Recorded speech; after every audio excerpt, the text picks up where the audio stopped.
안지일학교 시간을 통해서는 우리 어르신들께서 귀한 찬양의 감동을 주셨고, 또 우리 설교예배 시간에는 우리 청년들 찬양대에서 귀한 찬양을 주셔서 마음에 큰 감동을 주셨습니다.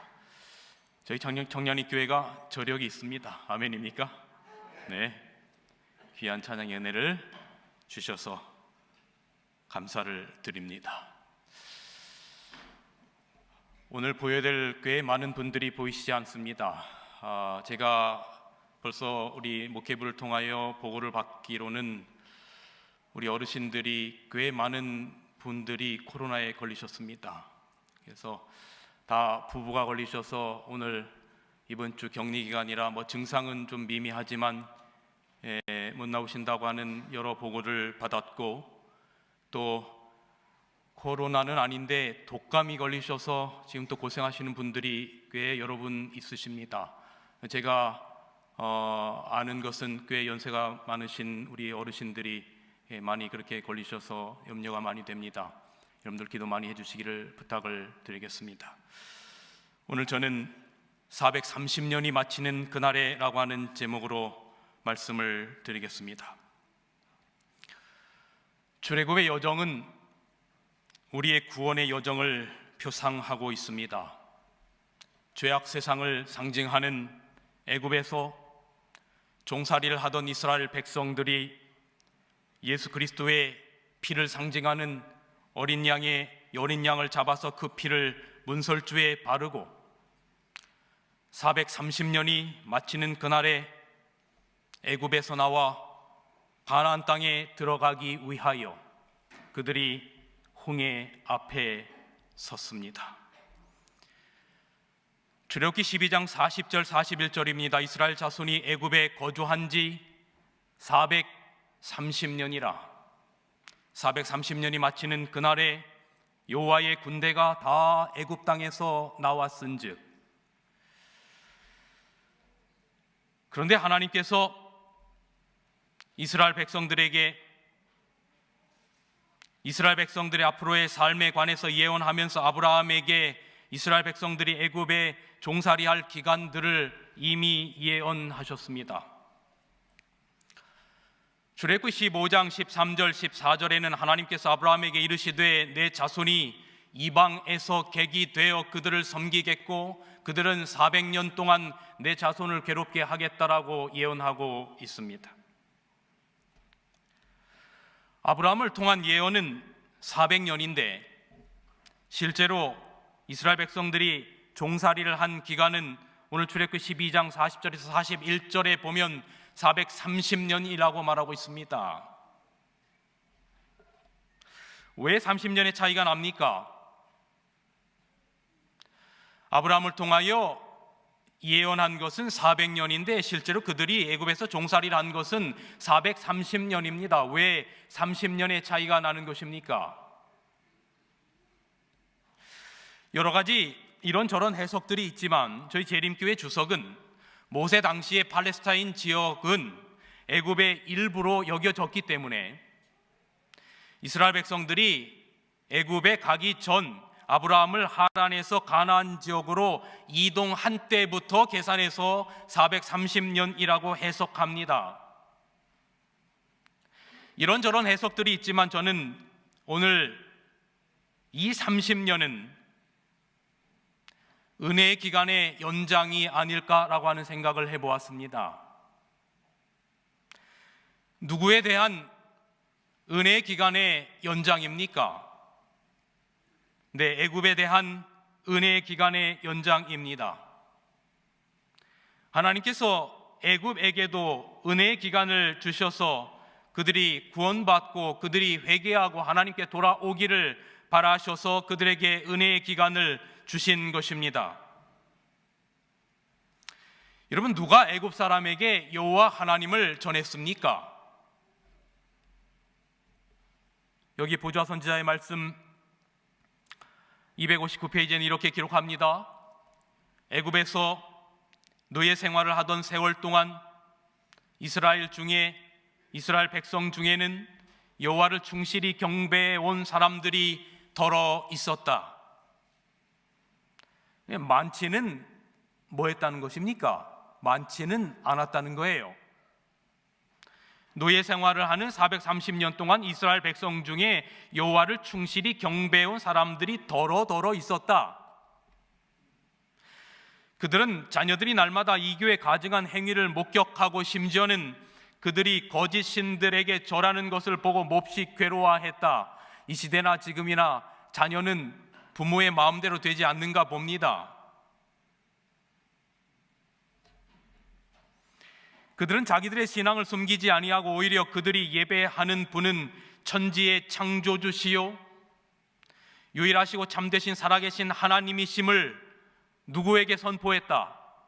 애굽인들에게 선포했다. 그들은 여호와를 충실히 경배해온 그 사람들은 창조 때로부터 야곱 시대에 이르기까지 하나님의 존재와 능력이 나타난 증거를 열거하면서 이야기했다. 이리하여 애굽 사람들은 히브리 사람들의 종교를 알 수 있는 기회를 갖게 되었다. 그러나 그들은 누구로부터의 가르침 받는 것을 수치로 여겼다? 노예로부터 가르침 받는 것을 수치로 여겼다. 그러니 애굽 사람들의 생각 가운데 이스라엘 백성들의 삶은 어떤 삶이었다라고 생각하는 것입니까? 노예의 삶이었다라고 생각하는 것입니다. 노예로부터 가르침을 받는 것은 그저 수치로 여길 뿐이었다라고 말하는 것입니다.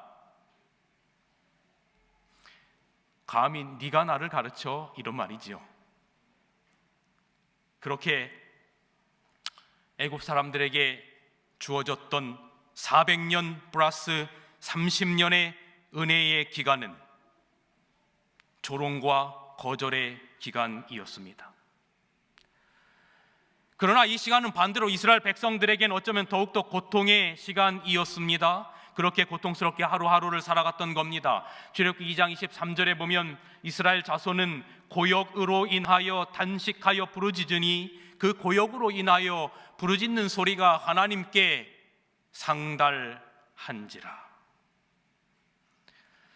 여러분이 앞에 보시는 화면의 그림 가운데 왼쪽의 그림을 보시면 저것은 애굽의 분묘 벽화에서 발견된 이스라엘 백성들의 혹사당하는 장면을 묘사한 것입니다. 이스라엘 백성들이 종살이 노예 생활을 하는 그 모습들이 애굽의 한 분묘 벽화에서 발견이 됐는데 출애굽기에서 명시된 그대로입니다. 특별히 그들이 흙벽돌을 만들어서 건축을 하고 있는 그러한 모습들을 우리는 바라보게 됩니다. 오른쪽에 있는 그 그림도 역시 흙벽돌을 만들어서 건축을 하는 모습의 노예 생활들이 기록되어 있습니다. 그 그림으로 또 드러나 있습니다. 노예, 종의 삶이란 과연 어떤 삶일까? 그저 우리가 막연히 추측하는 것과 우리가 그저 생각하는 것보다 훨씬 더 고통스럽고 고난의 삶이 바로 노예의 삶이었다라고 생각합니다. 얼마나 그 고역이 심했으면 그 고역으로 인하여 단식하여 부르짖는 소리가 하나님 앞에 상달되었다라고 기록하고 있습니다. 노예선이라고 하는 책이 있길래 최근에 그 책을 사서 보았습니다. 여기 15세기에서 18세기 영국 상인들은 미국 시장에 팔기 위해서 서아프리카의 흑인들을 최대한 많이 싣고자 노예선의 하갑판의 사람들을 이렇게 화물처럼 마치 짐짝처럼 켜켜이 쌓아서 실어 날랐습니다. 더 많은 사람들을 잡아다가 팔기 위하여 최소한의 공간 안에서 그들이 죽지 않을 만큼만 그들이 생존할 수 있는 공간을 제공하고 그들이 미국 시장에 노예들을 그렇게 팔았습니다.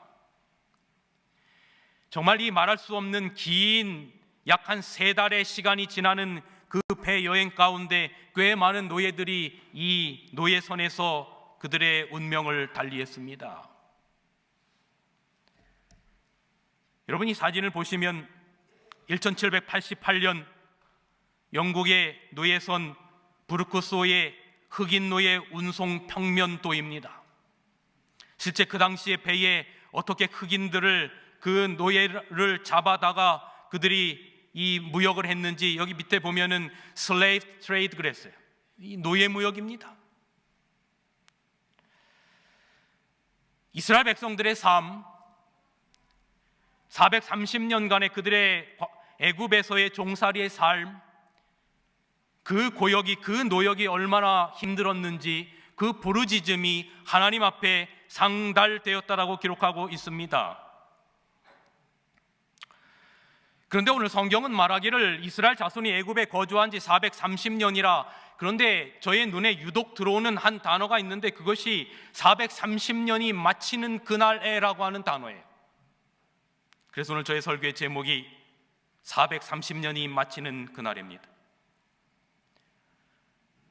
430년이 마치는 그날에, 여러분 말이 430년이지 마치는 그날에, 여기 그 날에라고 하는 이 the day라고 하는 말은 430년의 그 정확하게 끝나는 the day 그날을 말하고 있어요. 이스라엘 백성들이 애굽에서 나왔다. 근데 여러분 제가 이 말씀을 보면서 이런 생각을 해봤어요. 누가 430년을 셌을까? 군생활 쫄병 때 하도 구타가 많은 전의경 생활이 힘들어서 언제 제대하나 하루하루를 세보았습니다. 그러다가 어느 순간서부터 세는 것을 포기했는데, 제가 쫄병 때 고참들이 너 제대하는 날 얼마 남았어? 물어보길래 세고 있던 터라 정확하게 721일 남았습니다 라고 말했다가 쫄병이 얼마나 군기가 빠졌으면 제대하는 날을 세냐고 그 말했다가 엄청나게 얼차례를 받았던 기억이 있어요. 430년이 마치는 그날, 430년 애굽에서 제대하는 그날을 누가 셌습니까?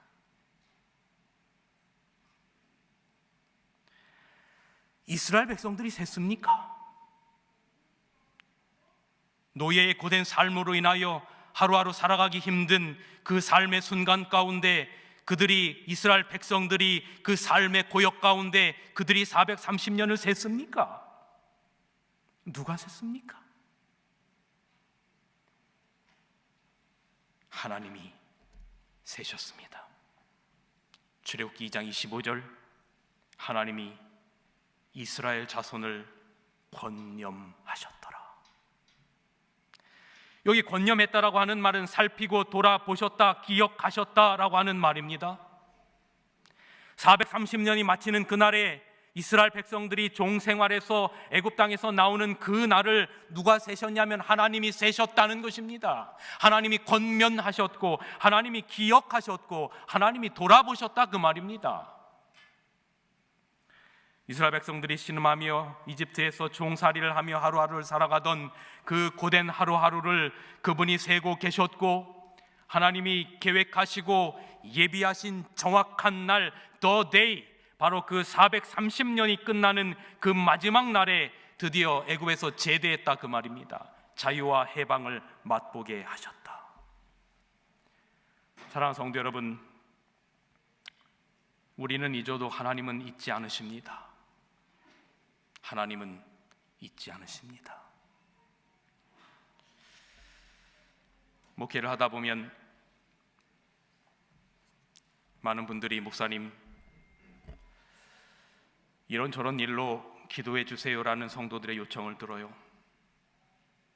그때 이렇게 답합니다. 그럼요, 기억하고 기도할게요. 그래서 잊지 않으려고, 그냥 이것이 공치사가 되지 않으려고 성도들의 요청의 기도의 제목들을 제 기도 수첩에 적어 놓습니다. 그리고 잊지 않고 기도하려고 노력합니다. 지나온 이 기도 수첩들을 쭉 보면 그리고 이제 그 옆에다가 시간이 지나서 기도 응답들이 된 것을 제가 발견하면 기도 응답이 됐다라고 체크를 하는데, 참 감사하게도 그 기도가 응답된 경우를 정말로 많이 봅니다. 하나님의 은혜죠. 그런데 그렇게 노력해도 바쁜 일정 가운데 잊을 때가 있어요. 몇 해 전 여수요양병원 한 주간 집회로 갔을 때 한 분을 보았습니다. 어느 한 교회 노 집사님이 이제 새벽에 설교하고 저녁에 설교 하루에 2번씩, 그 다음에 오전에는 또 이 특별 환우들을 위하여 성경 공부를 하고 하루에 3번씩 이 강의를 해야 되는 강행군을 하는데, 그 좀 쉬는 시간에는 그래도 좀 쉬었으면 좋겠는데, 어느 한 집사님이 저를 데리고 모든 환자들의 방마다 다니면서 목사님 기도해 주세요라고 해서 저를 이렇게 끌고 다니신 분이 계셨어요. 근데 그 중에 한 방을 갔는데 젊은 남자분인데 암으로 고통받는 분이셨어요. 아주 젊은 남자분이었는데 아이가 하나 있는데 그 아내와 같이 그 여수요양병원에 와 있는데 그 어린 아이를 옆에 두고 그 남자분은 암으로 고통을 당하는데 그 옆에서 아내분이 말씀을 펴고 기도를 하는데 얼마나 우는지. 나오면서 그분의 손을 잡고 잊지 않고 기도하겠습니다. 잊지 않고 기도하겠습니다. 그리고 나서 그 후에도 일주일 있는 동안 몇 번 그분의 방을 방문해서 기도하고 한 주일 집회를 마치고 돌아왔습니다. 그 외 여러 가지 일들로 잊지 않고 기도하겠습니다라고 했던 그 약속은 까마득하게 제 머릿속에서 잊었고, 어느 날 갑자기 그분과의 약속이 떠올랐어요. 그러고 보니 내가 베드로와 같았구나. 겟세마네 동산에서 피땀 흘려 기도하시던 예수님께서 나를 위해 기도해 달라고 하는 말씀이 끝나기도 전에 졸고 있었던 베드로, 끝까지 함께 하겠다고 해놓고 불과 몇 시간 만에 부인했던 베드로의 모습이 제 모습과 같구나라는 생각을 해보았어요. 여러분, 우리가 어떤 문제로 기도하고 고민하고 목사님께 기도 요청을 했는데 왜 이리 응답이 더디기만 한지, 왜 이리 고통의 시간은 길기만 한지, 답답한 마음을 가눌 길 없어서 기도해도 때로는 후련함보다는 답답함이 더해갑니다. 하나님은 아실까? 정말로 아실까? 내가 드리는 이 기도에 대하여 하나님은 정말로 아실까? 지금 내가 어떤 문제를 놓고 기도하는 그 기도의 제목을 정말로 하나님은 아실까? 목사님에게 기도해달라고 요청했는데 목사님은 과연 나의 기도를 잊지 않고 지금도 기도하고 계실까? 내가 이렇게 애타고 속타하는 것을, 여러분, 저는 그때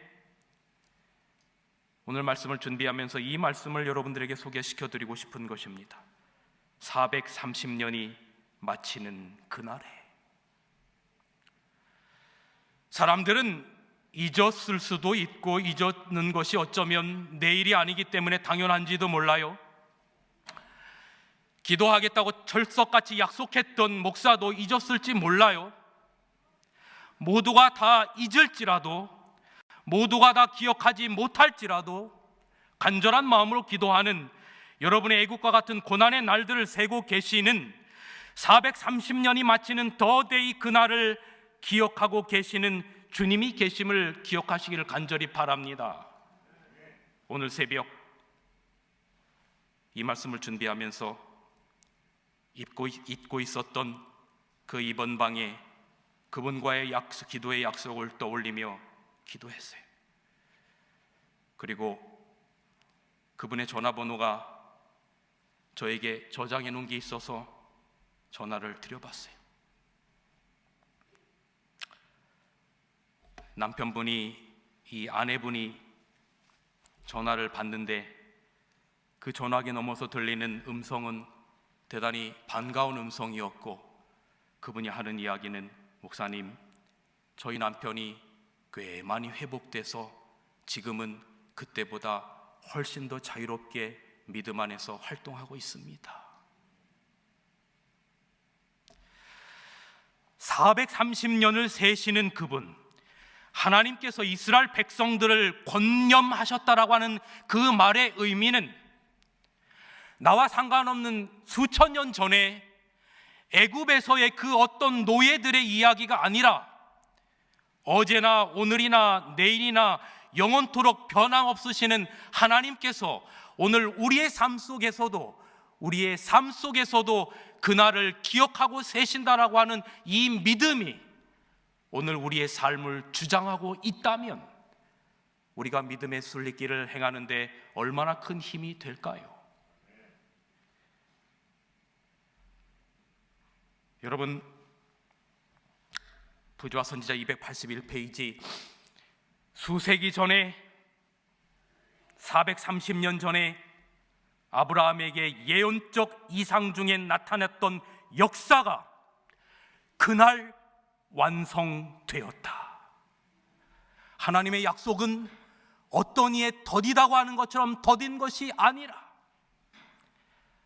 여러분, 우리 주님께서 우리를 다시 데리러 오신다라고 하는 그 재림의 약속이 더딘 것처럼 보이지만 수세기 전에 약속을 지키시고 그 날을 세고 계셨던 하나님께서 마침내 우리가 늦어지는 것 같다라고 여겨지는 재림의 그날도 하나님께서 계획하신 그날에 반드시 이루어질 것임을 우리는 믿음의 눈으로 바라봅니다.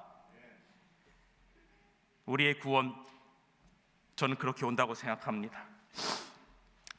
우리가 세상에서 뭐 엄청 큰 일을 해도 다 거기 결국은 무덤 하나 남기고 죽을 수밖에 없어요.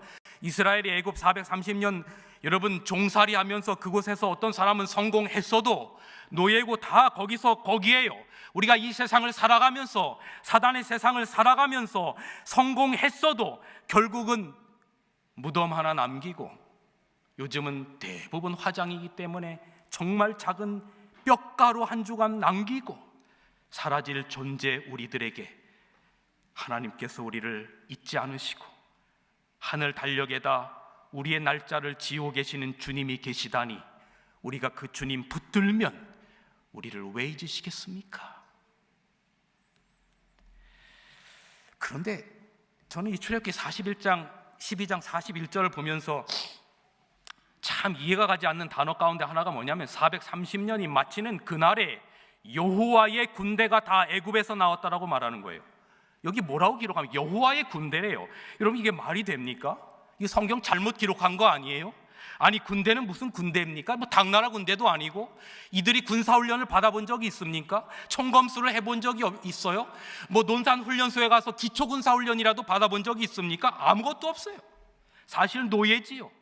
그런데 그 노예들을 여기 뭐라고 말하고 있냐면 여호와의 군대라고 말해요. 그냥 속절없이 살아가고 언제 죽을지 몰랐던 그들을 향하여 오늘 성경은 당당하게 선포하기를 여호와의 군대라고 말하는 겁니다. 이렇게 이 고역으로 인하여 하나님 앞에 부르짖고 하나님께 그 소리가 상달되었는데, 여기 부조와 선지자들 보면 그들은 노예였고 그들의 잔인한 간역자들이 시키는 일은 무엇이든지 견디어내야만 했다. 그들의 자녀들은 쫓기다가 붙잡혀 죽임을 당했고 그들 자신의 생애는 하나의 무거운 짐이었다. 근데 그들을 성경은 뭐라고 말하냐면 여호와의 군대랍니다. 여러분, 군대는 뭐가 있어야 합니까? 무기가 있어야 하죠. 적어도 애굽을 무찌르려고 나오려면 당시 세상에서 가장 강했던 애굽의 칼과 마차를 가진 군대보다는 더 유능한 무기가 있어야 되잖아요. 근데 그들에게 아무것도 없어요. 그저 종일 뿐이에요. 근데 그들에 대하여 성경은 말하기를 여호와의 군대라고 말합니다. 그들이 어떤 무기를 가지고 있었나? 근데 가만 보니까 그들에게 무기가 있었어요. 그 무기가 뭐냐면 바로 유월절 양, 언약의 피였어요. 이스라엘 백성들이 가지고 있었던 단 하나의 무기가 있었다면 그것은 그리스도의 언약의 피였어요. 유월절 어린 양의 피가 그들의 무기였어요. 다른 아무것도 하지 않고 그저 양을 잡아서 그 양을 문설주에 바르니 그날 사륙의 천사가 패스 오버 지나가 버렸어요. 그 어떤 무기보다도 강한 무기가 바로 그 노예들이 가지고 있었던 무기, 하나님께서 여호와의 군대라고 말씀하셨던 그들의 무기가 뭐였냐면 어린 양의 피였다, 그 말입니다. 여호와께서 애굽 사람을 치러 두루 다니실 때에 문인방과 좌우 설주의 피를 보시면 그 문을 넘으시고 무엇을 보여줍니까? 출애굽의 표상은 우리가 하늘 가나안을 가는 과정 여정의 표상이라는 말씀을 서론해 드렸죠. 그렇다면 여러분, 오늘 우리는 여호와의 군대입니까? 우리는 여호와의 군대입니까, 여러분? 아멘 해 주시겠습니까? 여호와의 군대입니까? 제가 힘이 있게 생겼습니까? 없게 생겼습니까? 뭐 애매한 건 대답 안 하셔도 됩니다. 근데 우리가 힘이 없어도 여호와의 군대인 이유는 여러분에게 그리스도의 피로 인쳐진 언약의 표 때문에 그런 것입니다. 우리가 사단과의 전쟁에서 승리하려면, 사단과의 전쟁에서 이기려면 뭐가 필요한 겁니까? 예수 그리스도의 보혈이 필요한 겁니다. 계시록 7장 보세요. 사단과의 영적 쟁투에서 승리하고 하늘에 온 14만 4천과 셀 수 없는 무리들, 이들이 누구냐라고 묻는 질문에 대하여 성경은 말하기를 이는 큰 환란에서 나오는 자들인데, 그들이 M16 소총을 가지고 있다고 말하고 있지 않아요. 그 어떤 무기가 있다고 말하지 않아요. 핵무기가 있다고 말하지 않아요. 큰 환란에서 승리하고 나오는 자들인데 어린 양의 피에 그 옷을 씻어 희게 하였다. 그들이 가지고 있었던, 구원받은 백성들이 가지고 있는, 새하늘과 새 땅에 들어갈 자들이 가지고 있는 유일한 무기는 예수 그리스도의 어린 양의 피에 그 옷을 씻어 희게 한 백성들이라는 것이죠. 여호와의 군대가 430년간 종살이를 하고 이제 피를 바르고 드디어 그들이 홍해 앞에 섰습니다. 이제 그들에게 여호와의 군대의 표를 주는 것입니다. 그 표가 뭡니까? 고린도 10장 2절에 보면 모세에게 속하여 다 구름과 바다에서 뭐를 받았어요? 침례를 받았어요. 홍해를 건너는 것, 군대 표를 주었는데 이스라엘 백성들이 침례를 받았다. 여러분, 여기에 대단히 중요한 의미가 있습니다. 여러분이 아는 것처럼 우리가 침례식을 진행하고 침례 공부를 할 때마다 말하는 것처럼 침례의 대단히 중요한 의미는 물에 잠김과 동시에 죽음이고 물에서 올라옴과 동시에 그리스도와의 부활인데, 여러분, 이스라엘 백성들이 홍해 앞에서 그들의 발을 홍해로 내딛는다는 것은 죽음을 의미하는 것이요, 그런데 죽은 것 같은데 그들이 홍해에서 안전하게 살아나온 것은 그들이 부활한 것을 표상하는 것입니다. 여기 보십시오. 유월절을 피를 경험한, 예수 그리스도의 보혈을 경험한 이스라엘 백성들은 홍해에 그들의 발을 내디임과 동시에 영적으로 다 그들이 죽은 것이고 홍해에서 나옴과 동시에 그들이 부활한 것입니다. 요한복음 6장 54절에 보면 내 살을 먹고 내 피를 마시는 자는 영생을 가졌고 마지막 날에 내가 그를 다시 살리리라 라고 기록하고 있습니다. 그런데 여러분, 여기 이스라엘 백성들과 똑같이 애굽 이 홍해에 그들의 발을 디딘 사람들이 있습니다. 그들이 누굽니까? 바로 이스라엘 백성들의 뒤를 추격해 왔던 바로를 비롯한 애굽의 특별 병거 600승과 모든 병거의 장관들 전부 다 똑같이 그들이 홍해에 들어갔다가 물에 완전히 수장돼서 죽었어요. 이런 이스라엘 백성들과 여기 바로를 비롯한 특별 병거 600승과 모든 병거 장관들의 차이가 무엇입니까? 무엇을 경험하지 못한 것입니까? 어린 양의 피를 경험하지 못한 것입니다. 죽음은 있는데 뭐가 없는 것입니까? 부활이 없습니다. 인자의 피를 마시지 아니하면 너희 속에 생명이 없느니라. 이것은 구원 역사의 대단히 중요한 포인트입니다. 우리는 죄악의 세상에서 살다가 예수 그리스도를 영접하고 그분의 보혈이 나를 위한 것임을 믿고 십자가를 받아들이고 침례를 받는 것은 우리가 홍해를 건넌 것입니다. 그래서 우리가 그리스도 안에서 죽고 그리스도 안에서 부활한 것입니다. 아직 침례를 받지 않으신 분들은 아직도 홍해 앞에 서 있는 것입니다. 홍해를 건너서 죽음과 부활을 침례를 통해서 경험합니다. 근데 그들이 그 다음에 나오는 빨간 글씨 보시기 바랍니다. 자, 출애굽기 12장 41절 다 같이 읽어주시되 그 빨간 글씨 다자를 좀 크게 읽어주시면 좋겠습니다. 시작.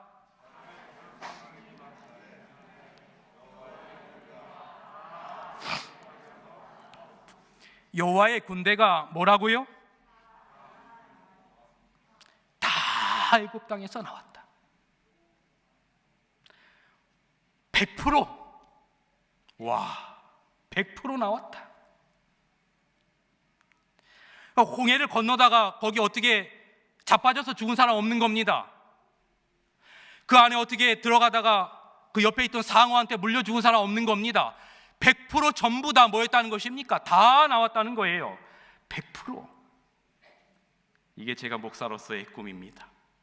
우리 사랑하는 청년의 교회 성도들 한 명도 멸망치 않고 다 애굽에서 구원받기를 바랍니다. 100%. 근데 제가 생각해 보아서 애굽에서 나온 모든 이스라엘 백성들 다 100% 그들이 홍해를 건너고 구원의 경험을 한 사람들이 정말로 그들이 자격이 있어서 그렇게 되었나? 근데 아니더라고요. 이 말을 오해하지 말고 들으세요. 우리가 막 살아도 된다는 의미가 아니에요. 부자선자 258페이지. 이스라엘 백성들은 속박 중에 있는 동안 어느 정도 하나님의 율법에 관한 지식을 잊어버리고 그 교훈에서 뭐에 있었다? 떠나 있었다. 여러분, 어느 정도 하나님의 율법에 관한 지식을 잊어버렸다는 것은 뭐 그들의 신앙이 그리 훌륭했다라고 생각할 수 없어요. 하나님의 말씀 앞에 그들이 온전했지 못했다라고 하는 말일 것입니다. 물론 서두에 소개했던 것처럼 신실한 소수의 사람들도 있었어요. 애굽 사람들에게 복음을 전하려고 노력했던 사람들도 있었어요. 여기 부자선자 259페이지입니다. 이스라엘 장로들은 그들의 조상들에게 하신 약속과 요셉이 죽기 전에 그들이 애굽에서 해방될 것이라고 말한 예언을 반복해서 말해주므로 쇠퇴해가는 그들의 동포들의 신앙을 유지하려고 노력하였다. 어떤 사람들은 그 말을 듣고 믿었다. 다른 사람들은 그들을 애워싸고 있는 상황을 바라보고 그 같은 희망을 뭐 했다고요? 포기했다. 예수님께서 이 땅에 다시 오신다라고 말하는 재림에 관한 설교를 얼마나 여러분이 반복해서 많이 들으셨습니까? 목사님들마다 제가 청년회교에 부임하고 거의 매 설교에 마지막에 다시 오실 예수님에 대한 우리의 소망을 이야기하고 마쳤죠. 근데 어떤 사람들은 그 말을 믿었고 어떤 사람들은 그들이 에워싸고 있는 상황을 바라보고 그 같은 희망을 포기했다. 그럴 것 같지 않은 것입니다. 애굽에서 해방된다는 것 지금 같아서는 불가능한 것처럼 보이는 겁니다. 예수님께서 이 땅에 다시 오신다는 것, 이 세상은 점점 발전하고 그런 일이 있을 것 같지 않은 것입니다. 희망을 포기하는 사람들도 있었던 겁니다. 믿음대로 살려는 사람도 있었고 상황이 고통으로 포기한 사람들도 있었고 복음을 전한 자들도 있었습니다. 그런데 오늘 성경은 430년이 마치는 그날에 여호와의 군대가 다 애굽에서 나왔다. 그 다 속에 믿음대로 살려는 사람도 포함됩니까? 아멘입니다. 그런데 그 다 속에 고통의 상황으로 때때로는 믿음대로 다 살지 못했던 사람도 포함됩니까? 그렇습니다. 심지어는 이방인도 그냥 친한 옆집 유대인들이 하길래 자기도 따라서 피에 문설주를 발랐는데 그들도 홍해에서 구원을 받았습니까? 그랬습니다. 공통점이 있습니다. 공통점은 모두 문설주에 어린 양의 피를 바른 자들이라는 것입니다. 무엇을 보십니까? 내 살을 먹고 내 피를 마시는 자는 영생을 가졌고 마지막 날에 내가 그를 다시 살리리니. 그리스도를 의지하는, 보혈을 의지하는 백성들은 100% 주님의 은혜로 구원받음을 믿습니다. 그런데 그렇게 홍해를 건너서 출애굽을 하고 광야로 들어갑니다. 사실 하나님의 은혜로 그들이 다 출애굽을 했지만 그들의 최종 목적지는 광야가 아니었지요. 가나안 땅이었습니다. 바로 갈 수 있었는데 아직 말이 군대지, 군대라고 칭해 주시는 거지, 우리 여기서 칭의의 은혜를 경험합니다. 군대라고 칭해 주시는 거지, 그들이 훈련을 못 받은 이들이 가나안 족속을 만나면 겁나서 떨 수가 있는 겁니다. 그래서 여호와의 군대로서 광야 훈련을 좀 시키려고 돌아가게 하십니다. 출애굽기 13장 18절. 그러므로 하나님이 홍해의 광야 길로 돌려 백성들을 인도하시매, 그리고 그들이 시내산에 이르렀을 때 그들에게 하나님의 언약 10계명을 주십니다. 언약의 백성들로 만드시는 겁니다. 이스라엘 백성들이 광야 생활을 하는 동안 그들을 인도하던 길라잡이가 되는 것은 바로 10계명이었습니다. 어린 양의 피로 구원받아서 홍해에서 침례를 받은 자들은 이제 광야로 들어가서 그들이 진정한 하나님의 군대로 거듭나야 하는데 그들이 말씀의 백성으로 만드시려고 하는 것입니다. 여러분, 여기에 대단히 중요한 구원의 단계들이 있습니다. 바로 첫째 단계는 칭의의 단계입니다. 에베소서 2장 8절은 너희가 그 은혜를 인하여 믿음으로 말미암아 구원을 얻었나니 이것이 너희에게 난 것이 아니요 하나님의 뭐라는 것입니까? 선물이라는 것입니다. 예수님과의 만남입니다. 여러분, 이스라엘 백성들이 애굽에서 그들이 종살이를 하면서 애굽에서 그들이 구원을 받은 것은 전적으로 하나님의 선물이지 자기가 무엇을 내놓을 만한 것이 있어서 구원받은 것이 아닙니다. 전적인 그들이 여호와의 군대로 의롭다고 칭함을 받은 것은 보혈의 피로 인한 것입니다. 이제 그들이 홍해를 건너고 하나님의 자녀로 침례를 받고 이제 광야에 들어서게 되었을 때 그들에게 하나님께서 10계명을 주셨던 이유가 무엇일까? 빌립보서 2장 12절에 보면 그러므로 나의 사랑하는 자들아 너희가 나 있을 때뿐 아니라 더욱 지금 나 없을 때에도 항상 복종하여 두렵고 떨림으로 너희의 뭐를 이루라고 말하고 있습니까? 구원을 이루라. 아니, 이미 구원받은 거 아닙니까? 이미 홍해를 건너서 구원받은 거 아닙니까? 그런데 여기 구원을 이루라고 하는 것은 무엇입니까?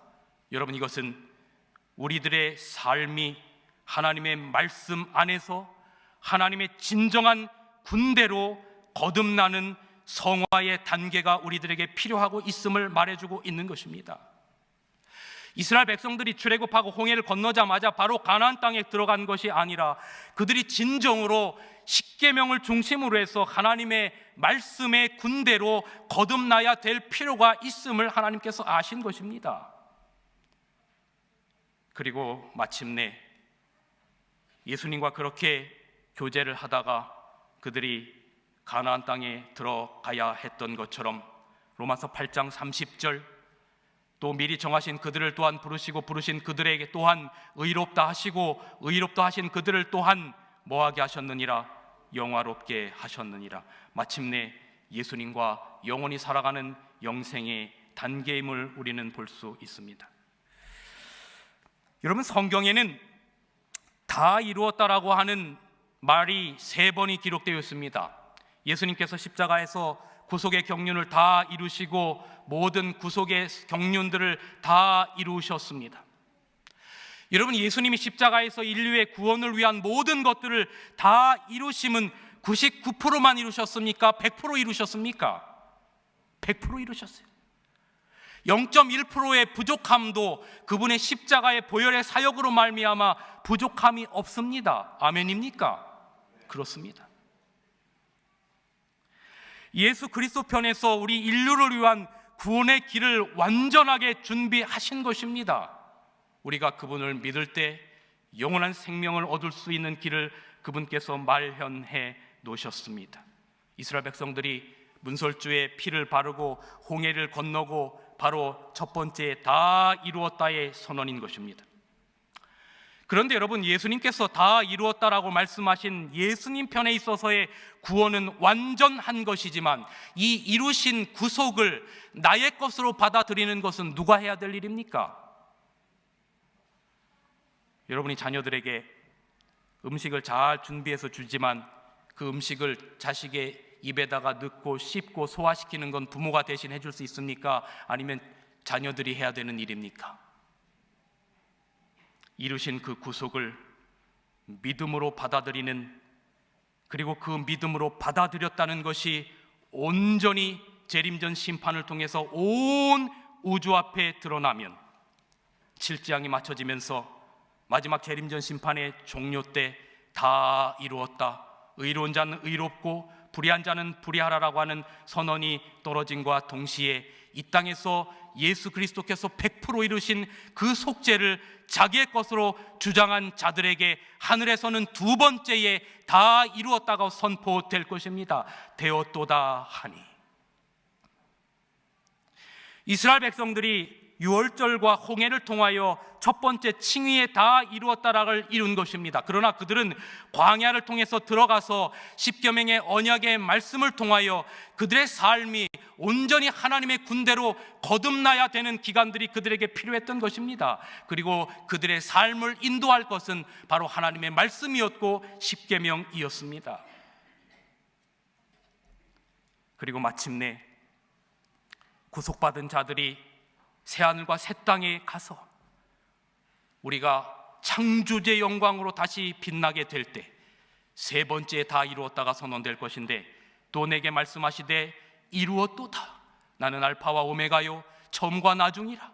내가 생명수 샘물로 목마른 자에게 값없이 주리니. 마침내 속죄의 완성이 이루어지는 것입니다.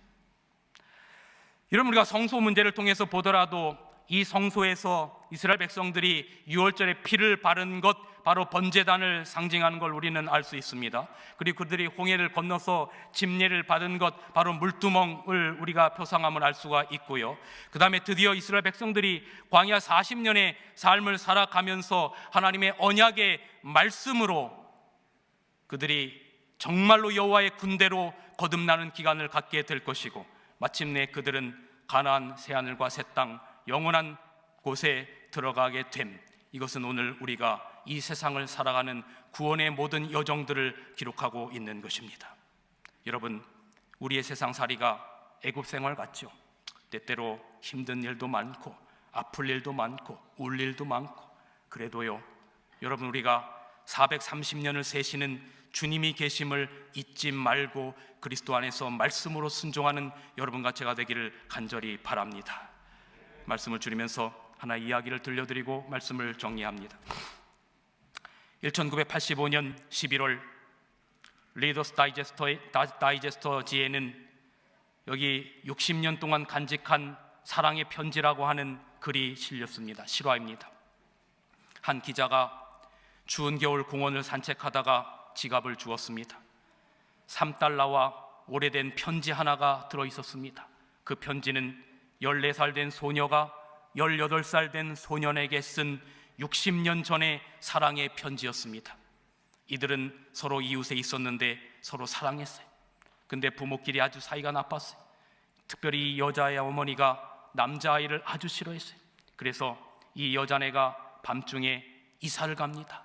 그 이사가는 마지막 순간에 이 소녀가 소년에게 보낸 바로 마지막 연애 편지, 그 편지의 끝에는 언제까지나 사랑해라고 하는 글이 쓰여 있었고, 1924년에 한나가 마이클에게 보내는 바로 연애 편지였습니다.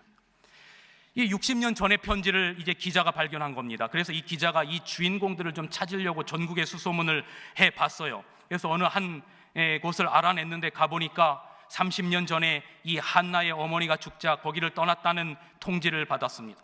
그러자 이 기자는 이제 그 한나라고 하는 이 편지를 60년 전에 쓴 이제는 할머니가 되었겠지만, 그분이 혹시 전국의 양로원에 있지 않을까 하는 생각에 전국 양로원을 다 뒤져서 한나라고 하는 사람이 있는지를 알아보았습니다.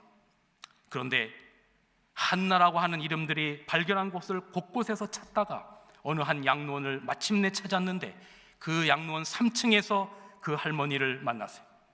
할머니가 TV를 보고 있어요. 그 할머니에게 이 기자가, 아놀드 파인이라고 하는 기자가 가서 묻습니다. 할머니, 이거 혹시 할머니가 쓴 편지예요?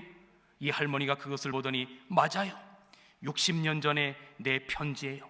내가 14살 때 쓴 거예요. 마이클 골드스타인, 그 친구가 어디 있는지 혹시 찾을 수 있을까요? 혹시 그에게 다른 여자가 있어도 상관없어요. 근데 아마도 혼자일걸요? 혹 그를 찾거든 아직도 한나가 기다리고 있다라고 얘기해 주세요.